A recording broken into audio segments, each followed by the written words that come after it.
बिस्मिल्लाहिर्रहमानिर्रहीम, अस्सलाम वालेकुम। आज की जो हमारा डिस्कशन का टॉपिक होगा ये था बैंक अकाउंट के हवाले से, ज्वाइंट बैंक अकाउंट के हवाले से, क्योंकि आजकल टैक्स फाइलिंग का सीजन चल रहा है और इसके अंदर डिफरेंट किस्म के क्वेश्चन मेरे पास आ रहे होते हैं कि सर हमें मतलब डिफरेंट टॉपिक के ऊपर क्वेश्चन आ रहे हैं। और आजकल जो एक ट्रेंडिंग टॉपिक आ रहा है वो ये है कि लोगों को ये नहीं पता कि जो ज्वाइंट बैंक अकाउंट है उसको किस तरह से शो ऑफ करना है। और फिर इसके साथ साथ जो उसके ऊपर प्रॉफिट अगर मिलता है और सेविंग अकाउंट का प्रॉफिट मिलता है तो उसकी टैक्सेशन कैसे होगी, उसकी इनकम कहाँ पे डिक्लेयर करनी है, उसका टैक्स जो है किधर डिक्लेयर करना है और इनकम जो है वो कहाँ पे डिक्लेयर करनी है। क्या दोनों के अंदर, दोनों जो अगर ज्वाइंट अकाउंट है, दो लोग हैं, तो क्या दोनों के जो उसको जो प्रॉफिट मिला दोनों की इनकम बनाएंगे या एक बंदे की इनकम बनाएंगे, या फिर जो उसका बैलेंस है वो किसी एक के खाते में डालेंगे या ओवरऑल दोनों के खाते में डालेंगे। ये तमाम क्वेश्चन थे जो कि हमारे सामने थे। आज इंशाल्लाह हम इसके ऊपर डिस्कशन करेंगे। तो चलिए आज स्टार्ट करते हैं। आपने अगर अभी तक हमारा चैनल सब्सक्राइब नहीं किया, जल्दी से चैनल को सब्सक्राइब कर लें और बेल आइकन दबा दें ताकि जैसे ही अगली वीडियो अपलोड हो आप तक उसका नोटिफिकेशन पहुंच सके। तो स्टार्ट करते हैं। सबसे पहले तो बात यह है कि जब आप बैंक अकाउंट ओपन कराते हैं तो वहां पे दो चीजें होती हैं। बैंक जो है फॉर एग्जाम्पल अगर किसी बाप और बेटी का अकाउंट है तो बैंक वहां पे एक जो है प्राइमरी जो है यूजर रखता है और एक सेकेंडरी यूजर रखता है। अब जो बाप होता है जो कि मेजर कंट्रीब्यूटर होता है अकाउंट के अंदर, उसको प्राइमरी यूजर बनाया जाता है, और जो बेटी होती है या मतलब फॉर एग्जाम्पल बेटी अगर स्टूडेंट है तो उसको जो है सेकेंडरी यूजर बनाया जाता है। इसी तरह अगर कोई बेटा अपने वालिदैन के साथ कोई करता है तो वालिदैन जो है वो प्राइमरी जो है ना वो सेकेंडरी बना देते हैं, और जो बेटा है उसको प्राइमरी बना देता है बैंक। उसकी वजह यह है कि जो बेटा है वो कमाने वाला है, उसका सोर्स ऑफ इनकम है, क्योंकि ये जो बैंक अकाउंट ओपन होता है सोर्स ऑफ इनकम की बेस पे होता है। ये बैंकर जो है ज्यादा बेहतर तरीके से आपको इसको समझा सकते हैं। तो उसको वो देखते हैं कि जो इसके अंदर जो कंट्रीब्यूट करने वाला बंदा है वो कौन है, किसकी तरफ से अर्निंग किसकी है, इनकम किसकी आ रही है, उस बंदे को प्राइमरी यूजर बनाया जाता है। और जब प्राइमरी यूजर बंदा बन जाता है, जो बंदा प्राइमरी यूजर होता है, बैंक फिर क्या कहता है कि उसमें देखता है फाइलिंग का स्टेटस है। अगर प्राइमरी यूजर जो है वो फाइलर है तो बैंक जो है जितनी बैंक से इनकम होगी, जबकि उसका प्रॉफिट होगा जो भी होगा, उसके ऊपर जो टैक्सेशन सारी होगी, जो इनकम होगी, वो बैंक जो है प्राइमरी यूजर के खाते में डालेगा, जिनके प्राइमरी यूजर को जो प्रॉफिट लगेगा। क्योंकि मेरे पास डिफरेंट किस्म के मेरे क्लाइंट हैं और जिनके ज्वाइंट अकाउंट है, और उनका भी यही तरीकेकार हो रहा है कि उनके बैंक अकाउंट जो प्राइमरी यूजर है उनके बैंक के अंदर जो प्रॉफिट आता है ज्वाइंट अकाउंट का, वो सिर्फ प्राइमरी यूजर के खाते में डाला होता है, सेकेंडरी यूजर को जो है वो उसको प्रॉफिट नहीं दिया जाता।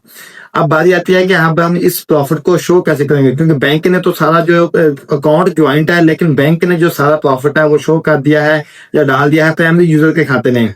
अब सेकेंडरी के खाते में क्या डालेंगे, तो यहाँ पे अक्सर लोग मिस कर देते हैं कि वो कहते हैं जी हम दोनों के अकाउंट में जो है ना इसको प्रॉफिट को डालेंगे, तो वो गलत तरीका है। उसकी वजह यह है, गलत क्यों है, गलत ये है वजह है कि जब बैंक ने प्रॉफिट जमा जिनके प्रॉफिट आपको दिया तो बैंक ने जो टैक्स जमा कराया है वो तो उन्होंने प्राइमरी यूजर के खाते में डाल दिया है।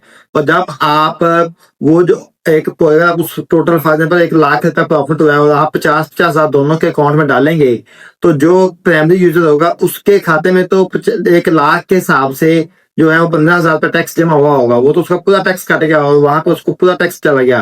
लेकिन जब आप 50-50 हजार दोनों के खाते में डालेंगे तो जब 50 हजार जो प्राइमरी यूजर है उसका तो ऑलरेडी टैक्स जमा, उसको तो मसला नहीं है।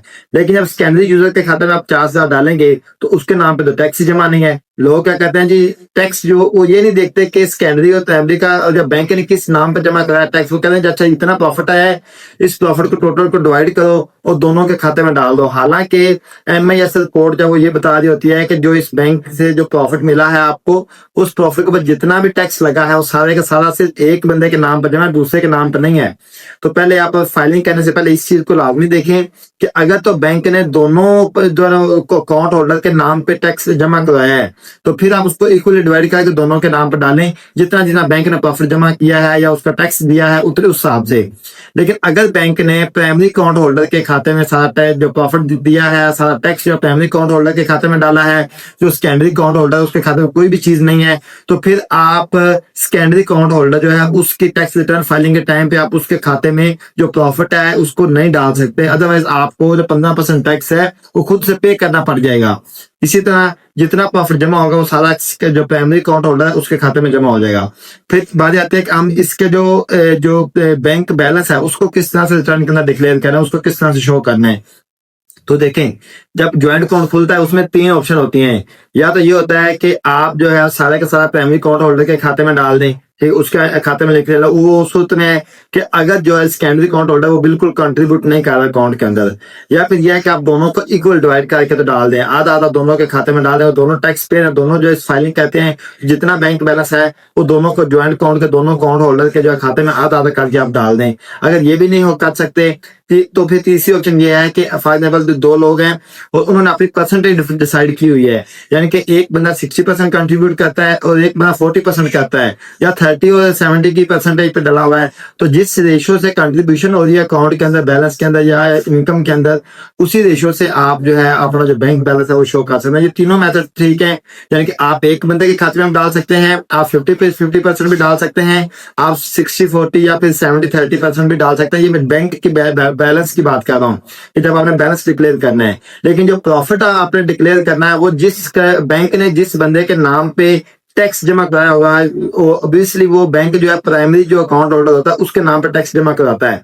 तो जिस बंदे के नाम पे बैंक ने टैक्स जमा कराया होगा उसी बंदे के नाम पे आपने जो है वो प्रॉफिट शो करना है। ये नहीं करना है कि प्रॉफिट जो है वो सारे का साथ स्टेटमेंट से आप टोटल प्रॉफिट इकट्ठा करें, वहां से टैक्स लें और आप आधा इधर डाल दें आधा उधर उधर डाल दें।